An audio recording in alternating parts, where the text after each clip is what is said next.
You're about to listen to the Timey-Wimey Tea Time Podcast, a geekyantics.net and allgames.com production. Find out what everyone's talking about. The Doctor, of course. Doctor Who? Exactly, that Doctor. Join us live at www.twitch.tv/geekyantics. That's GEEKYANTICS. Hang out with us, ask questions, laugh, and have at it.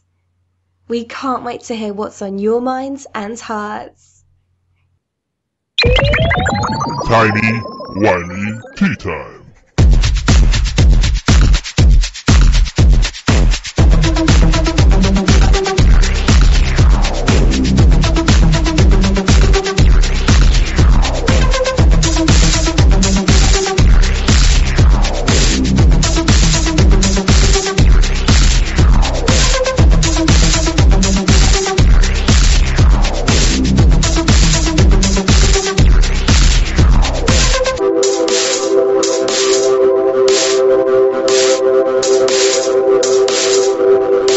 Gusta.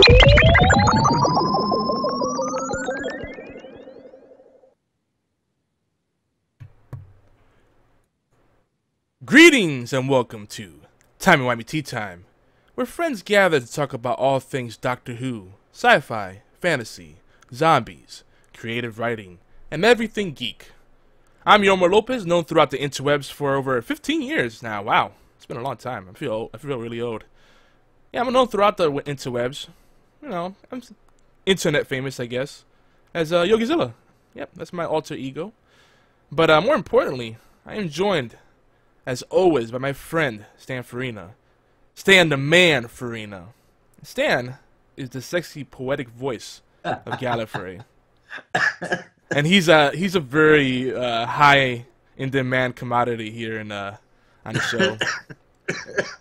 I would also say he's a far better writer than I, and one of the most generous, compassionate souls I have ever met. I love this guy. What's up, bro? Thank you, dude. What's up? I think a major theme on this show, this episode, is going to be encouragement. We had quite a bit of encouragement this week, too. Yeah? The community's awesome. Don't you think? They are. We love their comments. Indeed. And keep them coming, because they make Stan particularly happy. They make me happy, too. But that makes Stan's day when he sees a plethora of comments. Yes, it does. Especially on YouTube. But, so yeah, you know, real quick. Last week we saw Doctor Who's Series 8, Episode 7, Kill the Moon. And I actually watched it with Stan.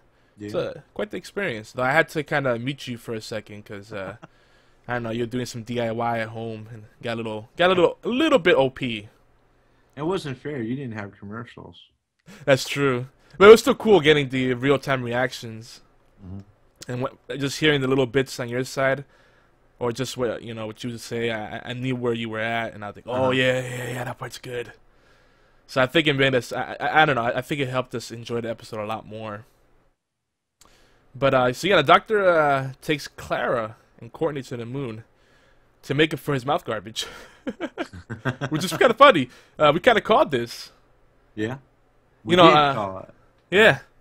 You know what's even funnier, which is kind of creepy. You know how I keep going back to the whole theme of robot apocalypse on TWTT and on Horseplay Live and on our blogs. I keep talking about robot apocalypse and Google, how they're taking over the world and they're going to be Skynet and all this stuff. And then I wrote that flash fiction piece about augmented reality, right, and full dive immersion, which is kind of also inspired by anime I've been watching recently, particularly Log Horizon, for any fans of anime out there. And Google made an announcement that they just released a game just like 3 or 4 days ago called, and then you're gonna love this. It's an augmented reality game, and the title of it is Endgame. Tell me that's not creepy. Yeah. If you guys visit our site, so what kind of game is that? So, you know, it's augmented reality, so it takes your real world settings and makes it into an interactive experience.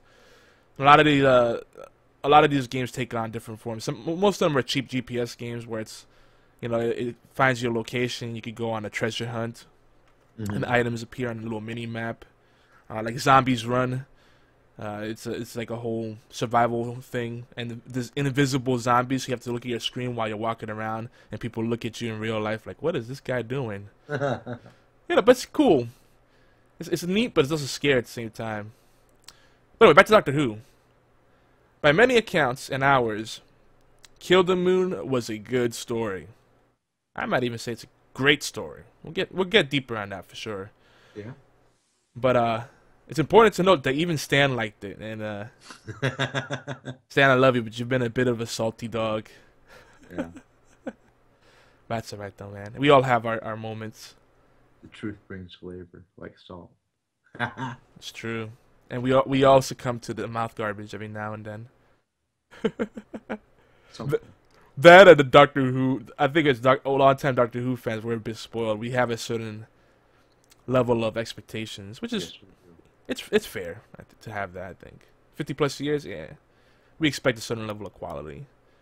But the moral of episode 7 is choose life, or is it? So that's that. When I set the stage, we'll come back to that. Put that in your back pocket for now. But introductions for folks that might be joining us for the first time. Here's a little bit more about us. We're live right now on allgames.com. You can join our live chat there or on twitch.tv/geeky antics. That's our main hub for all our live shows, gameplay streaming, podcasts, whatever you want to call them. We do a lot of stuff on Twitch. And then we follow it up with YouTube, and we're doing more YouTube. We might be doing some Google Hangouts, so make sure you stay tuned and visit us often for details on that as they appear. But we would appreciate if you ideally start both of the streams and just mute one of them. So if you want to listen to the audio-only stream, that's fine. You can start up the video and mute it. The reason that's important is because it helps us out with numbers. All content. And content marketing is very heavily numbers driven, unfortunately. So it helps us to get as many listeners and viewers when we approach sponsors and advertising partners and all that kind of stuff. It helps us to make a living at what we're doing and keep bringing you great content consistently. Oh, yeah. So yeah, and most of all, the part that is more important to me is we want you in on a conversation, and Stan feels the same way, right? I do. So Stan, you said it last. I think it was during last episode, actually, in the beginning of the last episode. You said there's a certain dynamic that you don't get with with most podcasts. Traditional podcasts. That live chat experience really, it makes it special. Oh yeah, because our show is a little bit different. But the chat, just like the chat, brings us, something alive because we do interact. We interact with the people in the chat room, so that helps. We also interact with, in a more distant sense, with the comments. So it's not all about us. No, it's really about our community. Definitely, and when Doctor Who enters it's off season, we're definitely going to do a lot more interactive stuff and go into the other topics that, because Doctor Who is just a vehicle for what we're most passionate about, writing, sci-fi, fantasy, and the creative processes thereof, and also, the issues thereof, or therein, if you prefer. So, we're gonna go deep, and we're gonna go deeper with you guys. So keep coming back. The TWTT live experience is every Saturday at noon Eastern, 9 a.m. Pacific, 4 p.m. Madrid, 5 p.m. in London, and 7 p.m. in Bucharest. And yeah. Oh yeah. It covers Yes, Stan, by the way, is a former expat back home in the States, which I'm glad. Yes. Good to have you closer. We need to be neighbors, though. I keep saying that. It would be awesome one day we could be neighbors. Yeah. Should consider you should consider maybe moving down south. Is cheaper, you know. Well, then you'd be further away from family, so I understand. It's hard. Yeah. Most of my family's Connecticut and New York, you know, tri-state area. That's far. Yeah, yeah. Like the nucleus is definitely concentrated there. Right. So, but, you know, maybe we'll find some way to be neighbors and not have to move far away. We'll move all our family. I'm like That's it. in between you and your family. That's true. I'm like halfway there. I have to go on a road trip. I'll do a tour. Yeah. And you'll be the halfway point. On the Awesome, way out, yeah. on the way home. Yeah, there you go. BFT, he's already got the spirit going. He gets the feels. He's like, I got both streams going. Let's go. Let's do this. Awesome. So, folks, here's the adventure that awaits us today. Come along, won't you? In the first half of the show, we're going to do some comments and reflections, a little bit of housekeeping, and some next steps you could take with us. Then we're going to spend quite a bit of time with the community requests, which is some flash fiction live readings.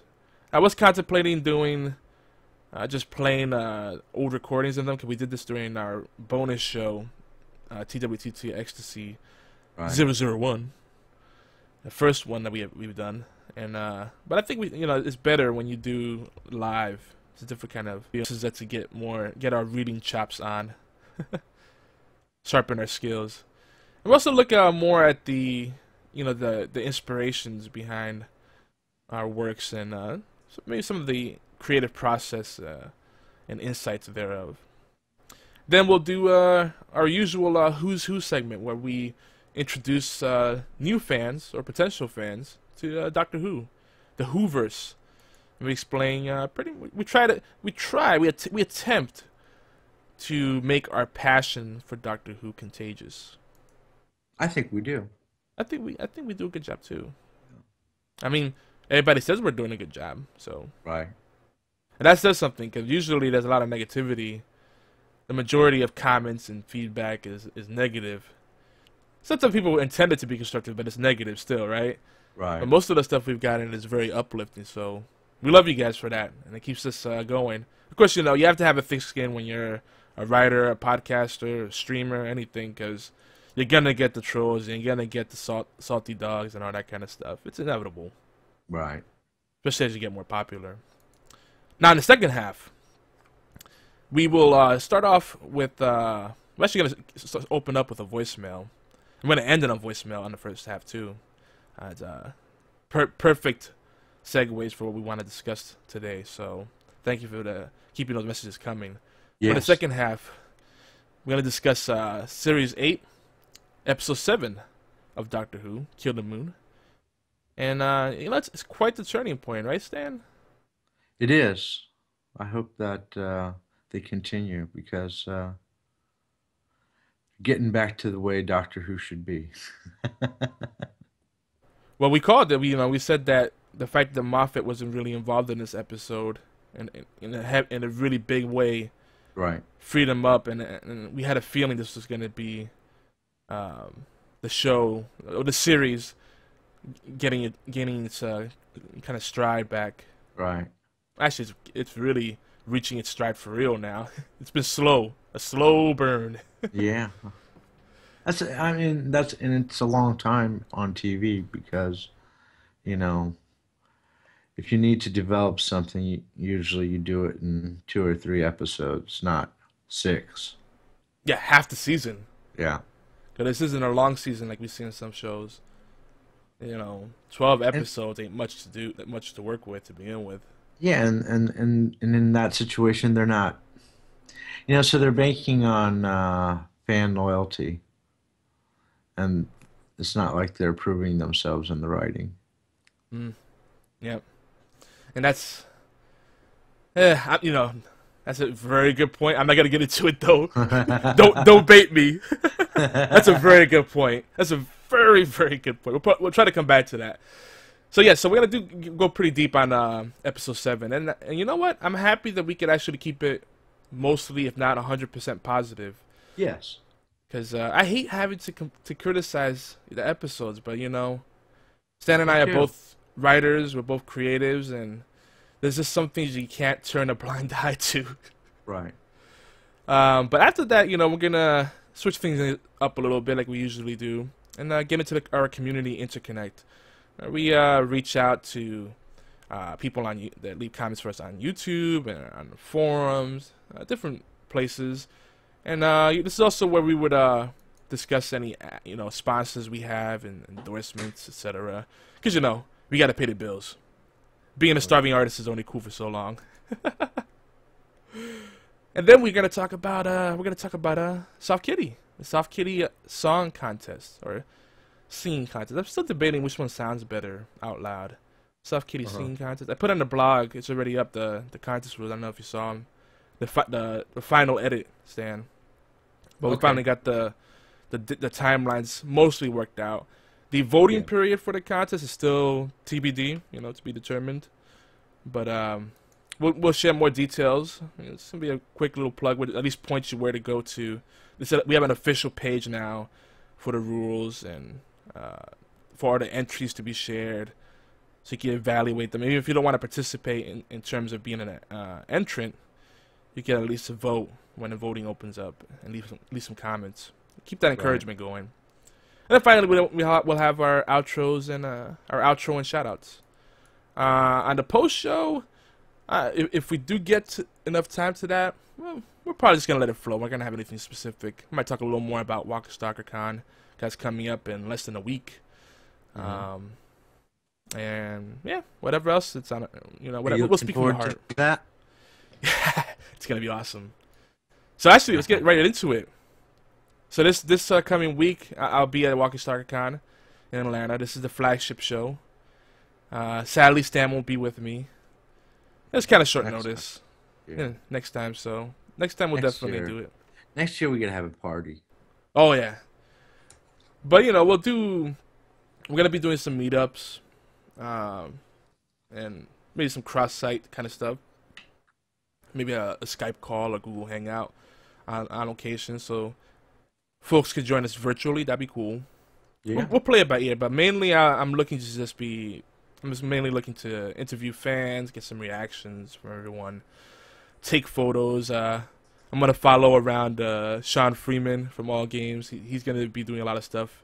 He's got like 3 to 5 interviews lined up with Star. I didn't set up any of this stuff. I was like, they contacted the PR people for the convention, contacted me, and I was like, I'm just gonna enjoy it as a fan mainly, take some photos, blog about it, stuff like that.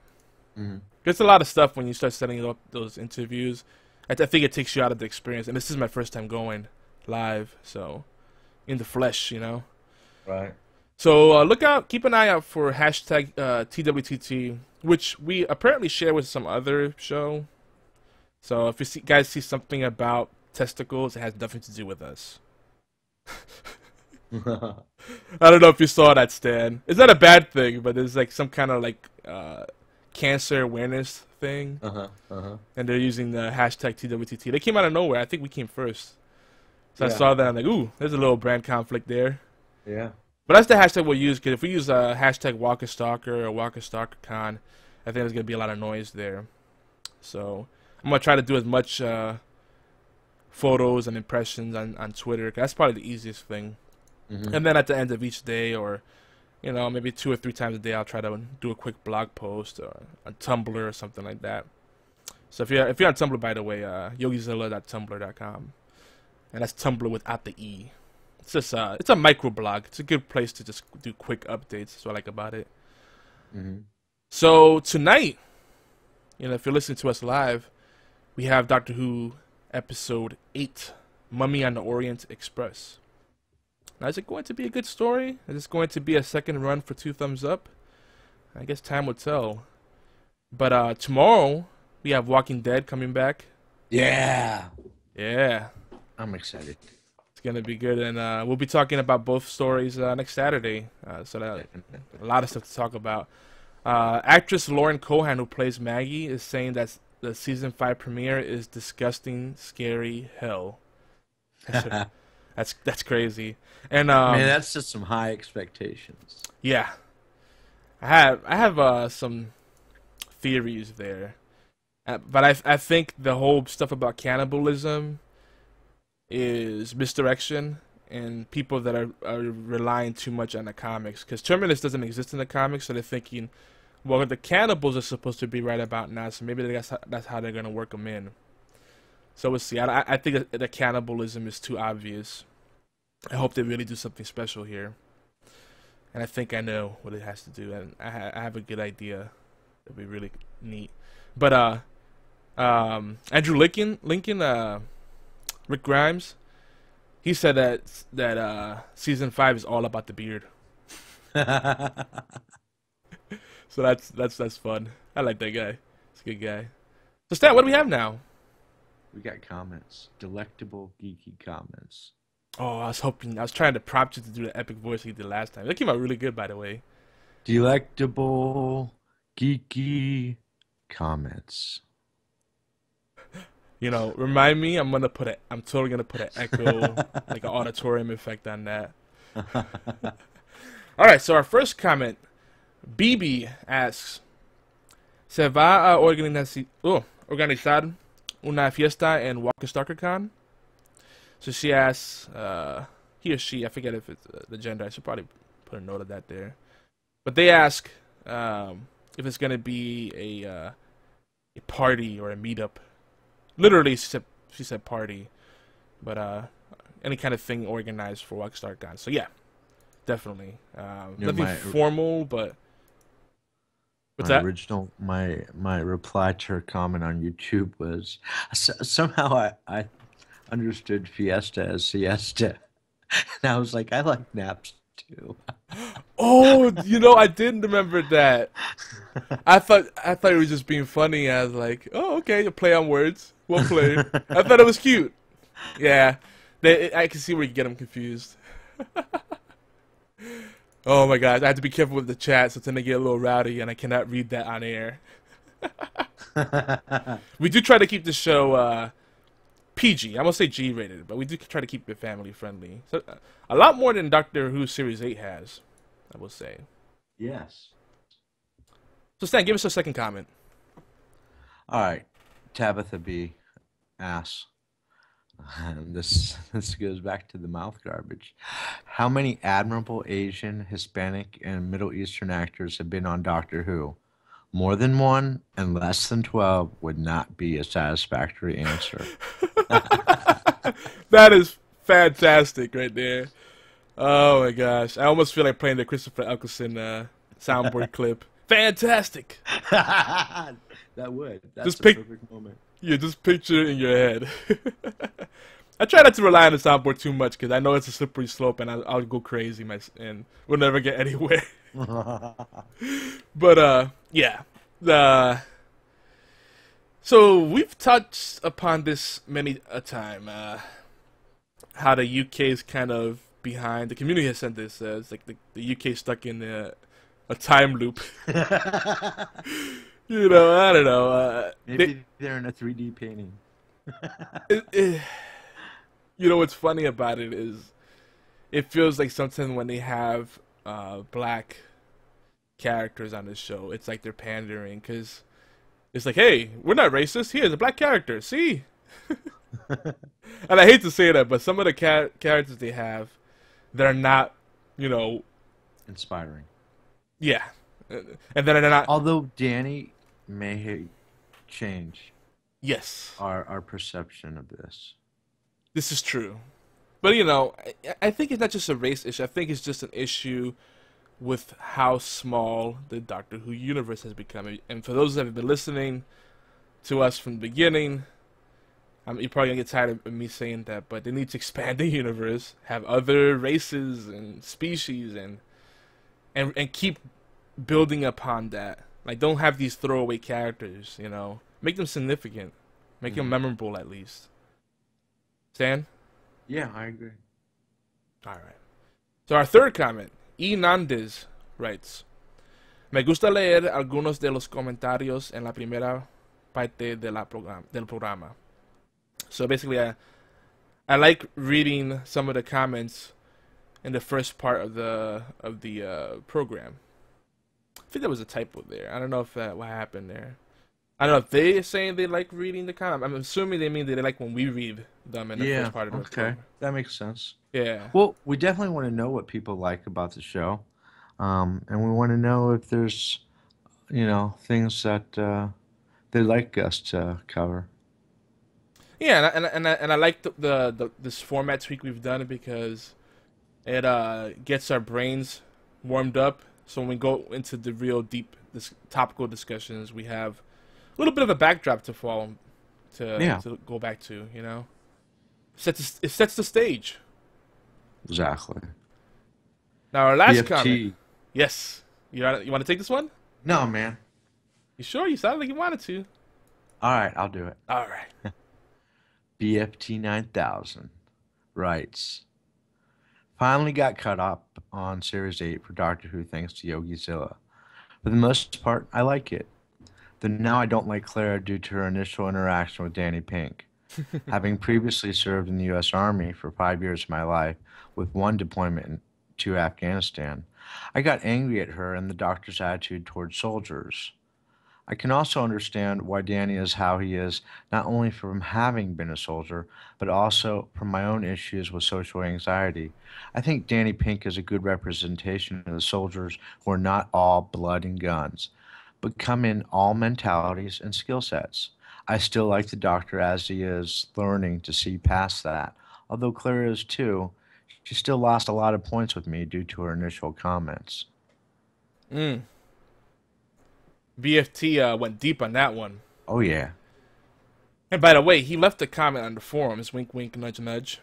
You folks should join us there. You So made we can, Yomar very happy. Yes, and it'll keep the conversation going. I mean, there's only so much you could do on YouTube. YouTube, I think, is still kind of weak building conversations. It's like just a bunch. Sometimes that when you look at some of the more popular channels, a bunch of people screaming and ignoring everyone else. Right. Forums are more threaded, and it feels like it's more coherent and cohesive. I don't know. Might be a personal bias, but that's been my experience. But thank you for that, BFT. Oh yeah, and by the way, the forums, geekyanswers.net/forums. But a lot of great takeaways in these thoughts here. I don't even know where to start. I think it's not just about a soldier's experience, though I do love the fact that they're not doing the, like, I'm tired of every, like, especially in like zombie stories, I find that they do the same stereotypical character, the Green Beret that's, unstoppable, and he kicks butt and chews bubblegum while he's doing it, and that's cool, but it makes it seem like every soldier is the same person, and it's so not true. There's so many different types in any branch in the military, anywhere in the world, and I know this firsthand. And I mean, BFT's one of them. He's a great guy. He's really down to earth. You wouldn't even think he's a soldier unless you ask him. But he is very polite too and organized. So that's probably part of that background. But I think the bigger thing here is that social anxiety, right? That's something that everyone can relate to, especially us geeks. We tend to be prone to being socially awkward at times, right? Or at least not feeling like we fit in. And Danny Pick definitely, he has that awkwardness. He has his insecurities. I felt like he came out too strong at times, and they overdid. They wrote him in a way that took away from who he could be, what he could add to the story. But now, thinking about what BFT has said here, I definitely see that, and it makes me appreciate him on a different level. But before I ramble on any further, what do you think, Stan? No, I think you're right. The talk about the soldiers, it's just more mouth garbage, because the criticism of soldiers in general, without any specific complaint, it doesn't add to the story or to the backstory of the series. So I don't know. What are they trying to say there? They're just kind of wasting our time with that. I mean, okay, they led up to that. I mean, the soldier point led up to the criticism of Danny. I mean, Danny criticizing the Doctor for being an officer type aristocrat. But that didn't go anywhere. Is it too late for them to call that back and tie up all those loose ends? That's what I wonder. Yeah, I don't know. Because again, they're setting up a lot of things. Right. Soldiers, the whole aspect of soldiers has been a recurring theme. When the doctor went on Aristotle, he kind of made a point about that. Oh, you're soldiers. Right. And he did, and even there, I mean, the woman that wanted to join them, that he kind of turned down. Oh yeah. She wasn't that stereotypical soldier that you would see a problem with. So you know what I'm beginning to think. All this stuff about the doctor being torn down and kind of self-loathing. We're seeing more and more self-loathing. When he refers to himself as the architect in that Time Heist, and he says he hates himself, So the doctor at one point was a bit of a soldier. You could say the war doctor was a soldier. Mm-hmm. So maybe maybe that's why he has such a thing against soldiers, because he has a thing against himself. And he doesn't know who he is now that he doesn't have that kind of fight left. I don't know. There might be something there. I might be reaching. Maybe it has nothing to do with the war doctor. It might be something else in his past. Because the doctor's origins are elusive.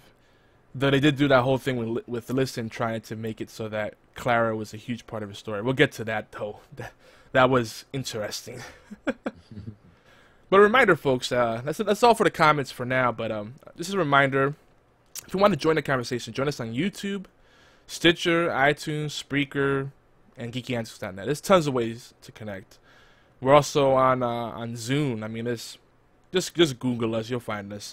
You can either Google Timey-Wimey Tea Time. You can probably Google Yomar Lopez or Stan Faryna, and it'll come up. And Faryna is Faryna. And you can Google Geeky Antics. So I bet you all that stuff will come up, and you'll find all the ways to stalk us. And we welcome it. And I want to also say we appreciate all the lurkers who share and talk about us offline and online. Yes. But please, just take a couple minutes, leave us your thoughts. It means a lot to us. Don't be shy. So before we go deeper, it's a huge reminder again. October 18th, we'll be doing a new streaming setup. This is still subject to change. I think life could happen. But barring any setbacks, we'll be pre-recording an episode this week. And I'm going to appoint someone in Casa Yogi to one of my family members to run the stream, the pre-recorded stream. So if that doesn't happen, what will happen then is when I come back Monday or Tuesday, then I'll stream it and upload it to YouTube.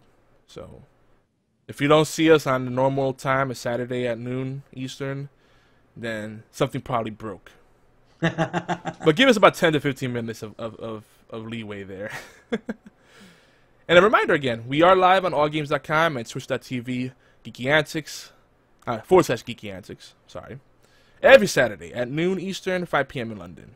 And if you missed the live show, you can view our clips, and we say that we use the term clips very liberally. Put some air quotes on that. You can view our clips on youtube.com/geekyantics. And that's also what a bonus episode would be. And I'm thinking also for some of the bonus episodes, especially if we get a little rowdy, they won't be on our audio feed. They'll just be strictly on YouTube. Because we're trying to keep the audio feed as clean as possible. So if we go on a network, if we syndicate on something like iHeartRadio, who they have very stringent rules on what you can say on air, then we'll still qualify for that. And and I think it's important for us to keep it positive and clean, because we have a message that we want to get to as many people as possible. Right, Stan? Right. Now we have a new, easy-to-remember link for our mailing list subscription form. This is the VIP mailing list for the Geeky Antics Network. It's bit.ly /gangmail. And it is case sensitive, sadly. So make sure gang is GANG, all caps, and then mail all lowercase. So bit.ly /gangmail. And you just go there and you can subscribe to our mailing list. or you can just use the subscription form on geekyantics.net. It's in the right-hand side on the sidebar on the top. You can use that too, whichever way you want. But join the mailing list so we can send some late-breaking stuff to you and coordinate some events and maybe some group viewings of Doctor Who. And leave us voicemails, guys. Tell us about your first, favorite, or deepest Whovian experience. Share your love for the show or anything creative with us. Who's your favorite Doctor? Whatever you want. Say something. If you're calling within the U.S., it's 206-415-4987. Again, that's 206-415-4987. And if you're calling from outside the U.S., it's 001-206-415-4987. And, if you need help calling outsiders, you can always Google country codes and calling outside of your country, internationally dialing. We don't want anybody to run up their bills either, so, even if it's a 10-second voicemail, we appreciate it. But there's other ways to connect with us, so don't feel hard-pressed to do it, though we love the voicemail message, I'm not going to lie.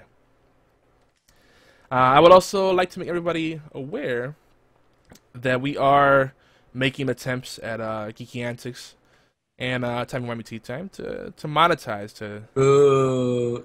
I know you guys are selling out, man. No. I will be completely open here because most people are a little candid when it comes to like personal matters. It's like a dirty little secrets. But we're artists, we're creators, we're doing our life's work.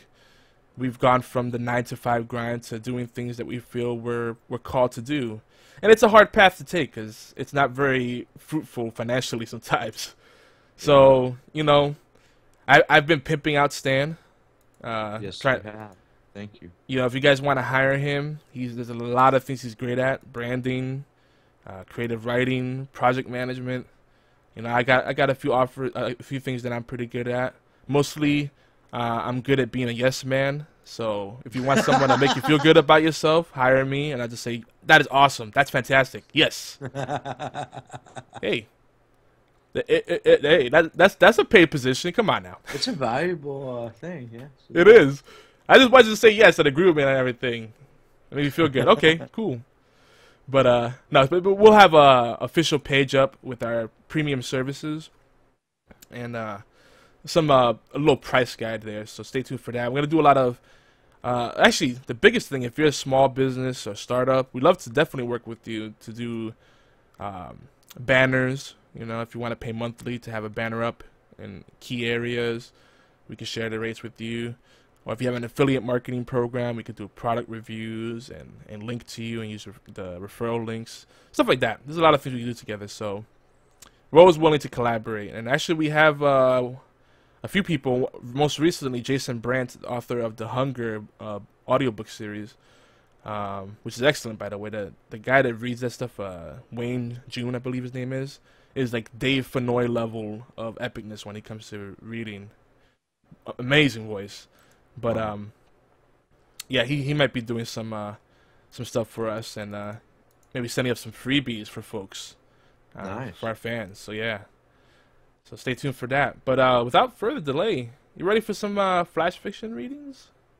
Yeah, man, let's do it. So yeah, for those that missed our bonus show, TWTT Ecstasy 001. Here are flash fiction readings. We're gonna go deeper for you this time.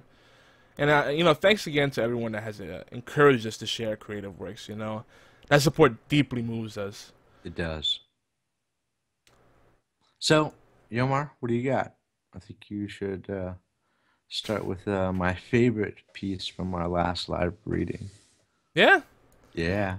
Yeah. He loves it so much that he deleted the other piece I just came up with. I did, ruthlessly. All right. This is titled Punch the World. Janice could not believe what she was seeing. People openly smacking their pets and children. What was this madness? Where were the authorities? A large woman punched her cocker spaniel on the head, then in the ribs. Janice finally could not take it and blurted out, "Ma'am, please stop abusing that poor animal." The portly woman replied, "Oh, it's okay, dear. I did not hit any vital organs. And besides, it's also after 5, so no worries." "That doesn't matter. Would you discipline a child in the same manner?" "Well, yes, if it's not a baby. We have a strict no head punching rule here for babies. Janice cannot take it anymore. She dialed 110. Hour. Carne Cabeza PD. How can I help you? Yes, I'm calling to report animal abuse. Okay. Could you describe the incident? My neighbor is punching her dog. She's punching it in the head. She's punching it in the ribs. I think she does this to her children, too. Is anyone dead or in danger of dying? No, but... Click. The dispatcher hung up. It was then that Janice realized why everything was so much cheaper in this area. Carne Cabeza was hell. No one cared. This was the end of the world. It was the dump of human civilization. Her new employer had begged her to move with the company to Carne Cabeza. The benefits of unregulated commerce were obvious, and he had even offered her a 300% salary increase. Who could pass up such a lifestyle upgrade? Really? After witnessing her neighbor heap more abuse on the helpless animal, Janice finally snapped. She ran towards the plump woman, lunged on her, and beat her with the same force the dog had been beaten. The surprised woman collapsed under her blows. The neighbors in the area didn't even blink. No one was even shocked or surprised. This was just another day in Carne Cabeza. Janice stared at her bloody hands and a small smile, crept up on her face. I guess I can get used to this. and I noticed the edits there, by the way, Stan. Yeah. I think, wait a minute. This is not my original text. This is early morning madness. Yes, I see. Now my ADD will kick in, or my OCD is gonna kick in better yet, and I'm gonna have to go back and update the blog post. So, tell us your inspirations for this story. So flash fiction, folks, it's supposed to be in the moment. Ideally you want to do in one sitting and not overthink. You just want to get lost in kind of a stream of consciousness process and just get out there and get it done, right? To me, I think the beauty of flash fiction is that there's not supposed to be this high level of polish. You can just enjoy the storytelling more than the presentation. I think that's important. Mm-hmm. So for this particular piece, like most of my pieces, I start off with an idea, something that I feel the spirit speaks to me, and then what's that? Head punchy. Well, sometimes I feel like I'm prompted to write about stuff, right? So I like to go kind of like top down with things. Like some people start off with characters, right, or like the ending in mind. I think about a theme and then build around that. I like that approach better, especially with flash fiction. Mm-hmm. So I thought about what I want to say here. Well, I want to speak to the violence in the world and how people have just kind of become zombies, and desensitized to all the wrongdoings in the world, and not just in the world, things that are happening right in front of them. Right. And yet, on the surface, this is a story about animal abuse and how it's unforgivable. I was gonna end this with a happy story. That I was gonna have Janice, 'cause I love a happy story. I was gonna have Janice take the higher ground, and she, in a way, there's justice, but then in a way, she became part of the problem, right? The original ending was gonna be different. She runs away with the dog. She runs away with the dog, yep. But I try to make it a little more realistic, and I feel sadly most people would just join the violence instead of trying to break the vicious cycle. That's what happened here. This is unusual for me. Reminds me of the lights turning off. What's that? Reminds me of the lights turning off in Kill the Moon episode. Oh, yeah. Good point. That's true. We're going to get to that too. Yeah. Yes. Yeah. Look at that. I guess the timing was perfect for me to write this piece. I just whipped this up for our last before the bonus show we did that last weekend. But yeah, this is unusual for me because usually I love a happy ending. I love when a hero goes against all odds and becomes a bringer of positive change, but didn't happen here. You know, some people might look at it and say, "Oh, that was justice because the person that did that bad thing got beat up." But is it really justice? You be the judge. Sam? Yeah. Do you have time?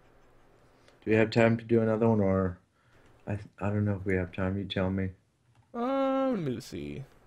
Yeah, we got about right now. We got about like 10 minutes. Okay. So I have to speed to this.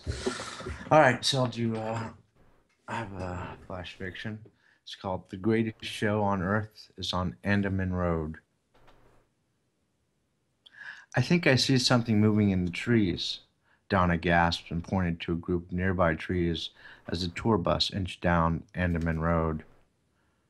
George threw a bunch of bananas through his open window. Two young Jarawa scampered from behind bushes to the bananas laying at the side of the road.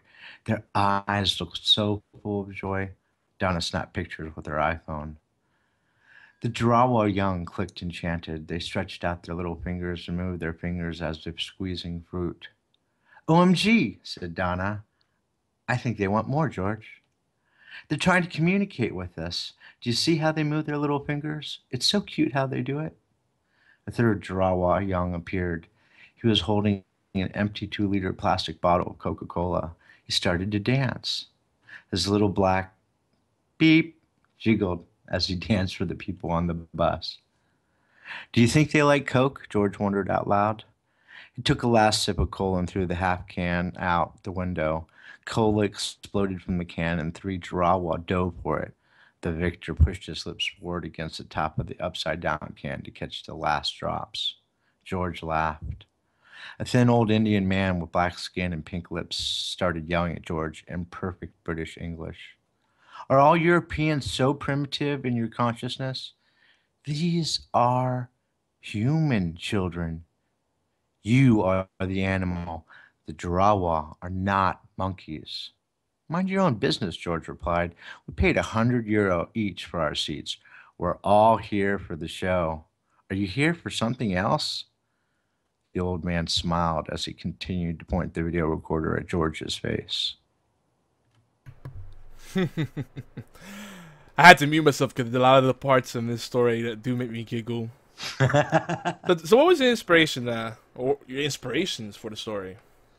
Well, it's based on actually a real life photo safari. So there was a short documentary about a tribe that lives in India's Andaman Islands. They're called the Jarawa, and their culture is very primitive. I mean, they are hunters and gatherers, and there's this tension between trying to let them have their culture, and yet the modern world is all around them. So, they came up with some compromises, like, in order to pay for rangers to kind of keep people out of there, they have this tour bus thing, which people pay to go see people that are kind of like monkeys, and it's kind of sad. When humans become spectacle, it's always tragic. Yes. This is why I can't stand reality television. It's the whole, let's have human drama, personal, intimate matters put in a fishbowl for everyone to enjoy. Mm-hmm. And it's a trap because sometimes, my family, they'll be watching something stupid like, and I'm sorry to say this for anyone that likes it, but like Jersey Shore. And I'm shaking my head, but then I just watch it for a second and I'm getting sucked in. I'm like, no, can't do it. Don't do it. Because all it is like, it's sex and violence, glorifying, ignorance. It's terrible. Right. I mean, a small dose is fine, but when you have a whole program, a whole format, built around it, it's bad. And this is, I know, that's a bit of a tangent, but it's just a shame when people get pleasure out of seeing folks that are worse off than them or inferior to them, arguably. Yes. So we're going to wrap up the first half soon here. I'm going to do our usual what's Doctor Who? Who's who? And this is important part for us. We repeat it all the time because we want to bring as many people to the show as possible. We've had quite a few converts. We're kind of on a crusade. Yes, we are. But here we go. Doctor Who is a sci-fi television series that's been going on for 50 plus years. It's about a strange sort of man who travels all of time and space. Most of the time he takes someone, or some people or thing, along for the adventure. They're called companions. The choice of the word companion is important because this does not necessarily imply any romantic interest, but it's usually there. The Doctor, that's his name for all practical purposes, has worn more than a few faces, but regardless of the face, the Doctor remains the same lovable and intelligent alien man traveling time and space in a blue box. The blue box is the TARDIS. That's time and relative dimension in space, by the way. It's a spaceship, it's a time machine, and it's bigger on the inside. Stan? The Doctor is supposed to be a hero. He's supposed to show us how to live up to our potential. Just like us, he needs a little help from his friends. He makes mistakes too. Sometimes people die. No, don't say that. Well, if you want to be completely cynical, we're all dying. Yes. That's how it is for us mortals. It's inescapable. But finally, the Doctor may be showing signs of Series 8. In Series 8, yeah. In Series 8, this series, may be showing signs of being the hero we have known him to be. Yes. Maybe he has been torn down so he can rise a greater, perhaps a more manly man-alien. I like that. And I know a lot of you folks out there in the community want to see that. Men and women alike have been saying, this Doctor isn't very manly. Well, be patient. It's coming. We feel it. There is hope. So will the Doctor bring the universe great boons and treasures? Will he be challenged? Will he set his ego aside? That's tough for us men. That is. Regardless of the species. Meanwhile, Clara and young Courtney have emerged as heroes or heroines. Strangely, Clara doesn't like it. She just doesn't like it. She's furious. She doesn't celebrate the triumph, a triumph that sparks the dawn of a new age for humanity as a star-faring species. The burden that the hero carries, responsibility and decision, was too much for Clara. It's one thing to go along for the ride, but it's another thing to make decisions that have impact, real impact. It's one thing for other people to bear the weight of the world on their shoulder, like the Doctor, and yet another thing to make decisions that you have to live with. And possibility, mistakes that will haunt you forever. In other words, Clara doesn't want to grow up. What do you think, Stan? Well, isn't that how we all are? No one wants to grow up. Yeah. At least not in the first world, We want our toys. We want a little fun, excitement, and we want some thrills. We want to see the world change for the better, but we don't want it to be us that makes it happen. So we don't want responsibility. Not if it costs us something. Not if it disrupts our false and superficial delusions of hope, peace, or security. I'm going to go dark here. Oof. Okay. Bring it. So we have the Christians in Syria and Iraq and Egypt being slaughtered or persecuted for their religion. And we're over here and we say it's not our problem.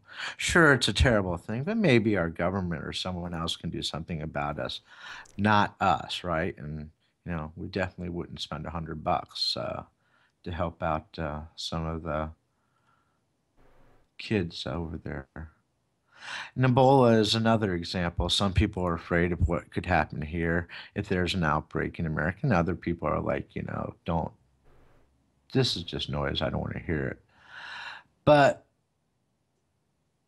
the fact is what are we not caring about? Well, we're not caring about the uncounted dead that are laying on the sides of the roads in West Africa.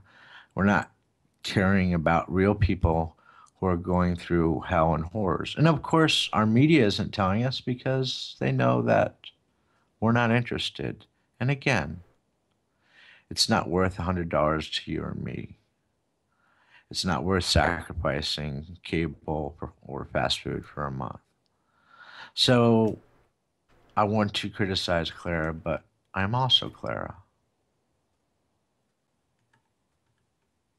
Yeah.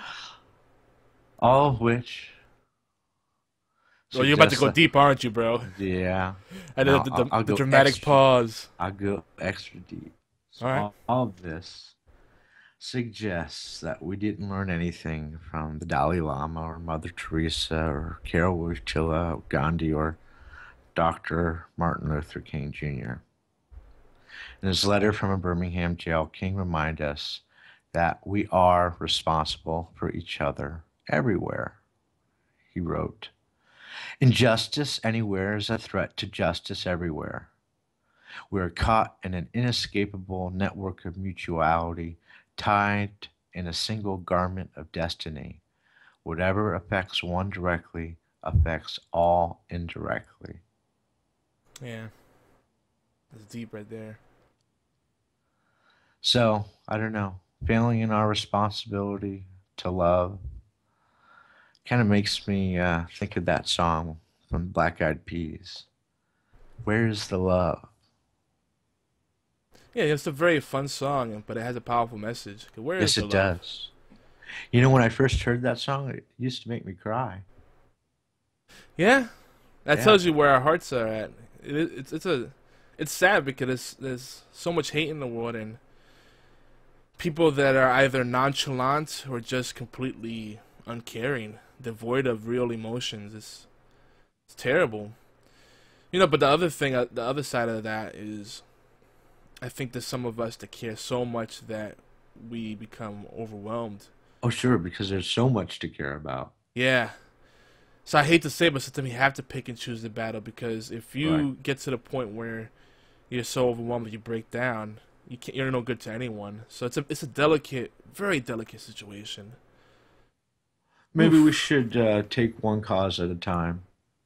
Yeah, it's kind of like marketers like to call it campaigning or Right. politicians, but we don't talk about politicians much. So. But yeah, one cause at a time, one step at a time. And I think, as long as you have a good purpose, a pure purpose, and you bring goodness to the world, you're making a difference.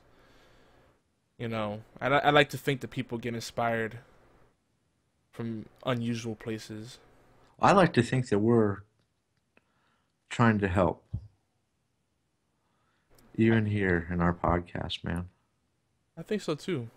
I mean, just in the Like, podcasting space alone, there's a lot of negativity and right. ugliness, and we all go there sometimes. But there's some Sure. that's all they thrive off of. You gonna say something? I'm sorry, I totally cut you No, off. no, you didn't. No, you didn't. All right. No, I was just wondering, do you know anyone, do you know any podcasts that go deep like we do? I mean, Really? I mean, that touch, it just, even just for a moment, touch the things that matter to the heart or things going on out there in the world. The only ones I can think of that might go there, they're too preachy. And Right, that's bad too. right. You know, Well, that's a different thing. yeah. Yeah. But to have like, a real grounded message that's still deep and meaningful, that's a tough thing to do. I'm not saying we've perfected the formula. No, no. I would only hope that we could inspire some other podcasters to you know, take it there once in a while, not every day, not every minute, just once in a while. Yeah, I think in general, one of our messages that we keep communicating, at least as an underlying theme, is don't be afraid to be vulnerable. Put yourself out there. Yeah, You never know what results you get until you try. And many of us, we shoot ourselves down before we even give ourselves a chance. It's like we're about to reach a breakthrough, and then we get discouraged and we give up. But we will revisit that topic, that notion, quite often. It's important. And it plays a part here in Doctor Who. Before we jump into the second half of TWTT tonight, or today, keep saying tonight. Actually, in Europe it's tonight, so hey. Yeah. With Timey-Wimey, Wibbly Wobbly, maybe, yeah. Yes, we do it. So we're taking a little break, some intermission music. But before we do that, we're gonna play a nice little voicemail message, and we're gonna take about a 10 to 15 minute break tops, because I have to check in on the home front myself. But I'll be listening to the stream remotely and monitoring. So I'm always here with you guys. Stan's always here, at least in spirit. And if you're listening to us on YouTube, check the information for the link to part 2 of the Timey-Wimey Tea Time podcast. Right. And so when the video ends, there is a link out there for the second part. Yes, and usually we have 3 parts. So we have the first half, second half, and then a post show, which we usually call extras. All right. So any other thoughts, Stan? No, I think this is a go to the voicemail, man. Give them something to think about. Oh yeah, here we go. And see you guys in a few minutes.